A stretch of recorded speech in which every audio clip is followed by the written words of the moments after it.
Now MySQL elements क्या होते हैं? माइस्क्यूएल एलिमेंट्स 4 टाइप्स के होते हैं। कौन कौन से होते हैं? Literals, data types, nulls and comments. जैसे हर प्रोग्रामिंग लैंग्वेज में उसके एलिमेंट्स होते हैं while the designing that programming language, similarly MySQL के अंदर भी उसके एलिमेंट्स होते हैं। ये एलिमेंट्स क्या क्या होते हैं? सबसे पहला होता है लिटरल्स, दूसरा होता है डेटा टाइप, तीसरा होता है नल वैल्यू और चौथे होते हैं कमेंट्स। लिटरल्स क्या होते हैं? लिटरल्स फिक्स डेटा वैल्यूज़ होती हैं जो कंप्यूटर लैंग्वेज को डिज़ाइन करते समय डिज़ाइन किया जाता है, जिसको हम चेंज नहीं कर सकते, फिक्स वैल्यूज़ होती हैं। इनका काम होता है कि ये जो डेटा को रिप्रेजेंट करती हैं वो डिफ़ॉल्ट फॉर्मेट में रिप्रेजेंट करती हैं, यानी कि अगर हमें नेम वगैरह स्टोर करना है तो हम कैरेक्टर डेटा टाइप्स यूज़ करते हैं। अगर हमें न्यूमेरिक वैल्यूज़ करनी है तो हम न्यूमेरिक लिटरल्स का यूज़ करते हैं। कैरेक्टर लिटरल्स होते हैं character and string.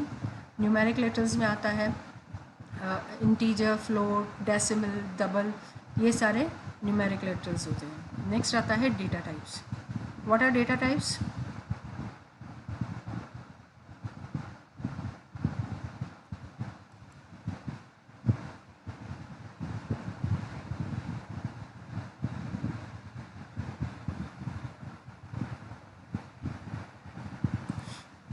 What are data types? Data types are means to identify the type of data and associated operation for handling it. MySQL data types 3 categories के होते हैं: numeric data types, date and time data types and string data types. Third literal होता है हमारा null value. Null values क्या होती हैं? If a column in a row has no value, then column is said to be null. अगर किसी column के अंदर कोई वैल्यू नहीं है तो वह कहलाएगा null literal. And you should use a null value when the actual value is not known. हमें null value कब काम में लेनी चाहिए? जब हमें actual value पता नहीं होती. Now the data types. Data types क्या होते हैं? Data types जो होते हैं वो हमारे MySQL के अंदर 3 टाइप्स के होते हैं: string data types और character data types, numeric data types and date and time data types. Text data types जो होते हैं वो 2 टाइप्स के होते हैं, फर्दर डिवाइडेड होते हैं. एक होता है कैरेक्टर डेटा टाइप और दूसरा होता है वेर कैरेक्टर. जो कैरेक्टर डेटा टाइप्स होता है वो होता है फिक्स लेंथ स्ट्रिंग, बिटवीन 1 से 255 कैरेक्टर्स उसके अंदर यूज़ होते हैं और वैल्यू हमेशा सिंगल कोड या डबल कोड के अंदर स्टोर होती है.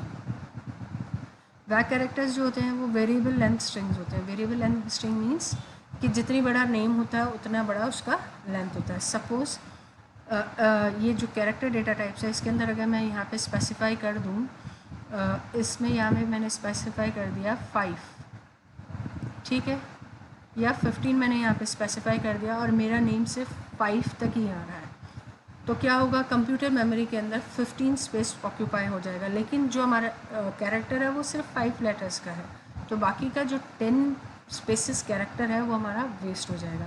तो फिक्स लेंथ स्ट्रिंग में क्या होता है? हमारा डेटा जनरली वेस्टेज हो जाता है. और कैरेक्टर डेटा टाइप्स हमें तब यूज़ करने चाहिए जब हम छोटी छोटी वैल्यूज़ डाल रहे हो, जैसे हमें जेंडर स्टोर करना है या हमें टाइप्स येस नो वाले ऑप्शन स्टोर करने हैं, तो उसके लिए हम कैरेक्टर डेटा टाइप्स का यूज़ करते हैं. वेरिएबल लेंथ स्ट्रिंग्स वहाँ आते हैं जहाँ पे हम लार्जर वैल्यू स्टोर करते हैं, जैसे किसी का नेम स्टोर करना है, एड्रेस स्टोर करना है, मोबाइल नंबर स्टोर करना है, तो वहाँ हम वेरिएबल लेंथ स्ट्रिंग करते हैं. Variable length string means var character. Var character में अगर मैं इस साइज़ के अंदर यहाँ पे मैंने स्पेसिफाई कर दिया 15, ठीक है, और यहाँ पे मेरा कंप्यूटर सिर्फ 9 लेटर्स का है, तो क्या होगा? बाकी के 6 कैरेक्टर्स जो मेरे कंप्यूटर मेमोरी में हैं वो रिलीज़ हो जाएंगे. तो इस वजह से मेरा स्पेस वेस्टेज कंप्यूटर मेमोरी के अंदर कम होता है. तो ज़्यादा से ज़्यादा हमें किसी भी डेटा टाइप को जब लार्जर वैल्यूज़ को हमें स्टोर करना होता है तो हमें वेर कैरेक्टर डेटा टाइप को यूज़ करना चाहिए. The next one is a numeric और डेसिमल. न्यूमेरिक डेटा टाइप्स क्या होते हैं?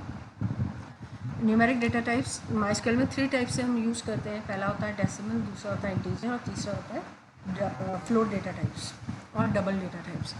डेसिमल डेटा टाइप्स क्या होते हैं? डेसिमल डेटा टाइप्स में हम कोई भी वैल्यू स्पेसिफाई करते हैं डेसिमल फॉर्मेट में, मीन्स उसका जो फ्रैक्शनल पार्ट आता है वो आता है इसमें. साइज़ आर्गूमेंट 2 पार्ट्स में होते हैं, एक प्रिसीजन होता है और एक स्केल होता है. प्रिसीजन मीन्स कि डेसिमल के पहले अगर मैं यहाँ पे स्पेसिफाई करती हूँ 7,2, तो 7 मेरे टोटल वैल्यू 7 होंगी इंक्लूडिंग डेसिमल, और जो 2 मैं यहाँ स्पेसिफाई कर रही हूँ दैट मीन्स आफ्टर डेसिमल मेरी वैल्यूज़ 2 होंगी। तो टोटल वैल्यूज़ मेरी कितनी होंगी 7। तो बिफोर मतलब 4 ये है तो मैं यहाँ पे स्पेसिफाई कर सकती हूँ 7 3 4 1.32। that means my total number of values is this, that is 7, 2 after decimal 2 values, and 7 means total values are 7. S means the maximum number of digits to the right of decimal point. Integer, it is used for storing integer value. When we have to store small values like school number, name, school number, employee number, uh, customer ID, etc., we use a integer data types. One more data type we use in MySQL, that is a float data type. And this float data type are similar to decimal type only, but the difference is that it shows a fractional part. The last data type is a date and time data type. What are date and time data type? The date is represented in the form of YYYYMMDD, and we should always store date in quotes. हमेशा year पहले आता है, फिर आपका month आता है, उसके बाद डेट आती है। तो MySQL के अंदर डेट हमेशा इसी फॉर्मेट में यूज़ होती है, और आइदर अ सिंगल कोट और डबल कोट के साथ हमें उसे यूज़ करना होता है।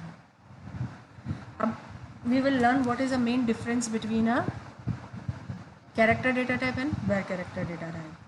The first main difference is that character data type specify the fixed length string, whereas var character data type specifies the variable length string. ये generally exam में क्वेश्चन आता है, what is the difference between a character data type and var character data type. First is the difference is a fixed length character and the variable length character. The second difference you can write, when a column is given data type as character n, then MySQL ensured that all values stored in the column have this length, that is n bytes. If a value is shorter than this length n, then blanks are added, but the size of value remains the same. जैसा कि मैंने बताया था, जितनी values मैं specify करूँगी bracket के अंदर, उतना मेरा स्पेस वेस्ट जाता है कैरेक्टर के अंदर, और वही चीज़ अपोजिट हो जाती है var कैरेक्टर अंदर। var कैरेक्टर के अंदर जितनी वेरिएबल की लेंथ होगी, यानी जितनी वैल्यू हम डाल रहे हैं वो उतना ही स्पेस ऑक्यूपाई करता है मेमोरी के अंदर। Next we will continue.